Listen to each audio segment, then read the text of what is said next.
#ask Dr. John అని type చేసి మీ questions అడగండి, తప్పకుండా రిప్లై చేస్తాను. మల్లికార్జున 7667, సార్ ఈ surgical cap enough to protect transplanted hair from sunlight after 40 days of hair transplant. Hair transplantation జరిగి 40 days అయిన తర్వాత సర్జికల్ క్యాప్ వాడితే సన్లైట్ నుంచి ప్రొటెక్షన్ ఉంటుందా అంటే అస్సలు ఉండదు.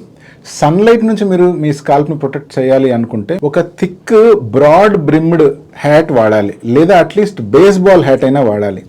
ఇనీషియల్ డేస్లో ఈ సర్జికల్ క్యాప్ ఎందుకు వాడతాము అంటే మన చుట్టుపక్కల ఉండే ఎన్విరాన్మెంట్లో ఉండే డస్ట్ కానీ లేకపోతే ఫంగల్ స్పోర్స్ కానీ మన స్కాల్ప్ మీద పడకుండా కాపాడుకోవడానికి ఇలా చేస్తాం. అంతేగాని జస్ట్ సర్జికల్ క్యాప్ వాడితే మీకు సన్లైట్ నుంచి ప్రొటెక్షన్ ఉంటుందా అంటే లేదు, అటువంటి ప్రొటెక్షన్ ఏమీ దొరకదు. బెస్ట్ ఏంటి అంటే మీరు ఒక సింపుల్ క్రికెట్ క్యాప్ కానీ లేదా బేస్బాల్ క్యాప్ కానీ బయటకు వెళ్ళినప్పుడు వాడితే అది మీకు చాలా హెల్ప్ఫుల్గా ఉంటుంది. అండ్ క్యాప్ వేసుకునేటప్పుడు తీసుకునేటప్పుడు గ్రాఫ్ట్స్కి ఎటువంటి ఇబ్బంది జరగకుండా కనుక జాగ్రత్తగా వాడినట్లయితే ఇంకా మంచిది. ఇంకో ఒక మెట్టు ముందుకెళ్ళి మీరు స్కాల్ప్ మీద వైట్ క్లాత్ కానీ లేదా ఏదైనా బ్యాండనా కానీ చుట్టుకున్నారనుకోండి, దానిపైన క్యాప్ పెట్టుకున్నట్లయితే ఇంకా మంచిది.